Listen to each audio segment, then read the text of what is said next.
everyone, so if you remember from yesterday, Raj had just found Joe in a skip. Let's see what's going to happen. Hello Raj, croaked Joe. Hello Joe, I was just about to open up my shop and I heard some snoring. There you were.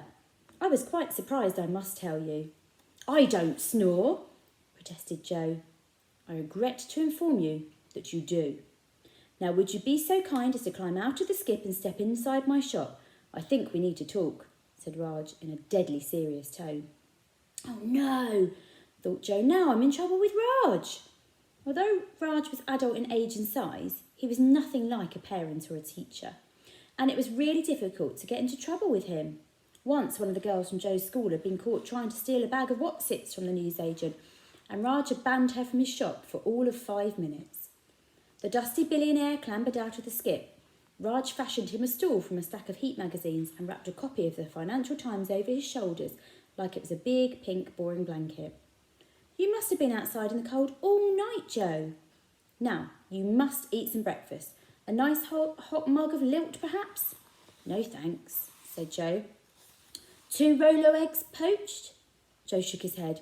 You need to eat, boy. A toasted Galaxy bar? No, thanks. A hearty bowl of pickled onion Monster Munch, perhaps, with warm milk? I'm really not hungry, Raj, said Joe. Well, my wife has put me on a strict diet, so I'm only allowed fruit for breakfast now, announced Raj as he unwrapped a Terry's chocolate orange. Now, are you going to tell me why you slept in a skip last night? I ran away from home, announced Joe. I guessed that much, slurred Raj, chewing away on multiple segments of Terry's chocolate orange. Ooh, pips, he said, before spitting something into the palm of his hand. The question is, why? Joe looked ill at ease. He felt the truth shamed him as much as his dad. Well, you know that girl I brought in here the day we got some ice lollies? Yes, you know I'd said I'd seen her somewhere before. Well, she was on TV last night, on an advert for pot noodle snacks. So did you finally kiss her? Exclaimed an excited Raj. No, she was only pretending to like me. My dad had paid her to be my friend. Oh dear, said Raj. His smile fell from his face. That's not right. That's not right at all. I hate him, said Joe hotly. Please don't say that, Joe, said Raj, shocked. But I do, said Joe, turning to Raj with fire in his eyes. I hate his guts. Joe, you must stop talking like this right now. He is your father. I hate him. I never want to see him again for as long as I live. Tentatively, Raj reached out and put his hand on Joe's shoulders. Joe's anger immediately turned to sadness, and with his head bowed, he began to weep into his own lap.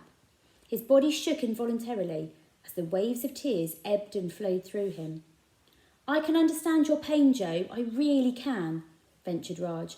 I know that from what you said that you really liked that girl, but I guess your dad was, well, just trying to make you happy. It's all that money, said Joe, barely audible through the tears. It's ruined everything. I even lost my only friend over it. Yes, I haven't seen you and Bob together for a while. What happened? I behaved really badly. I said some really mean things to him. Oh dear. We fell out when I paid some bullies to leave him alone. I thought I was helping him, but he got all angry about it. Raj nodded slowly. You know, Joe, he said slowly, it doesn't sound as though what you did to Bob is so very different to what your father did to you. Well, maybe I'm a spoiled brat, Joe told Raj. Just like Bob said. Nonsense, said Raj. You did a silly thing and you must apologise. But if Bob has any sense, he'll forgive you. I can see that your heart was in the right place. You meant well. I just wanted them to stop bullying him, Joe said. I just thought if I gave them money... Well, there's no way to beat bullies, young man. I know that now, admitted Joe. If you give them money, they'll just come back and back for more. Yes, but I was only trying to help him. You have to realise money can't solve everything, Joe. Maybe Bob would have stood up to the bullies himself, eventually. Money is not the answer. You know, I was once a very rich man. Really? Said Joe, instantly embarrassed that he sounded a little too surprised. He sniffed and wiped his wet face on his sleeve. Oh, yes, replied Raj. I once owned a large chain of newsagent shops. Wow, how many shops did you have, Raj? 2. I was literally taking home hundreds of pounds a week. If I wanted anything, I would simply have it. 6 chicken McNuggets? I would have 9. I splashed out on a flash brand new second-hand Ford Fiesta, and I think nothing of returning a DVD to Blockbuster a day late and incurring a £2.50 charge. So, yeah, that sounds like quite a roller coaster ride, said Joe, not really sure what else to say. What went wrong? 2 shops meant I was working very long hours, young Joe, and I forgot to spend time with the one person I really loved, my wife. I'd buy her lavish gifts, boxes of After Eight, a gold-plated necklace from the Argos catalogue, designer dresses from Georgia Asda. I thought that was the way to make her happy. But all she really wanted was to spend time with me, concluded Raj with a sad smile. That's all I want, exclaimed Joe, to just spend time with my dad. I don't care about all the stupid money, said Joe. Come on, I'm sure your father loves you very much. He'll be worried sick. Let me take you home, said Raj. Joe looked at Raj and managed a little smile. OK, but can we stop off at Bob's on the way? I really need to talk to him. Yes, I think you're right. Now I believe I have his address somewhere as his mum gets the mirror delivered, said Raj as he began to flick through his address book. Or is it the Telegraph? Or is it Canal Boat Weekly? I never can remember. Ah, here we are. Flat 112, the Winton Estate. That's miles away, said Joe. Don't worry, Joe. We'll take the Rajmobile. Chapter 24. The Rajmobile. This is the Rajmobile? Asked Joe. He and Raj were looking at a tiny girl's tricycle. It was pink and had a little white basket on the front and would have been too small for a girl of 6. Yes, said Raj proudly. When Raj had mentioned the Rajmobile, Joe's mind had conjured up images of Batman's Batmobile or James Bond's Aston Martin, or at least Scooby-Doo's van. It's a little small for you, don't you think? He asked. I bought it on eBay for £3.50, Joe. It looked a lot bigger in the photograph. I think they had a small person stood next to it in the picture. Still, at that price, it's quite a bargain. Reluctantly, Joe sat in the basket at the front as Raj took his place on the saddle. Hold on tight, Joe. The Rajmobile is quite a beast, said Raj before he started pedalling, and the trike trundled off slowly, squeaking with every turn of the wheels. Dring! That wasn't... Oh, I think I've done that joke too many times now. Hello, said the kind but sad-looking lady at the door of flat 112. Are you Bob's mum? Asked Joe. Yes, said the woman. She squinted at him. You must be Joe, she said in a not very friendly tone. Bob has told me all about you. Oh, squirmed Joe. I'd like to see him if that's okay. I'm not sure he'll want to see you. It's really important, said Joe. I know I've treated him badly, but I wanted to make up for it. Please. Bob's mum sighed, then opened the door. Come in then, she said. Joe followed her into the little flat.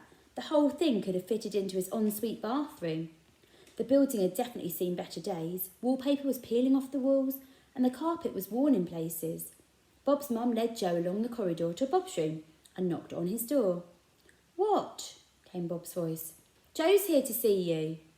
Tell him to go away. Bob's mum looked at Joe, embarrassed. Don't be rude, Bob. Open the door.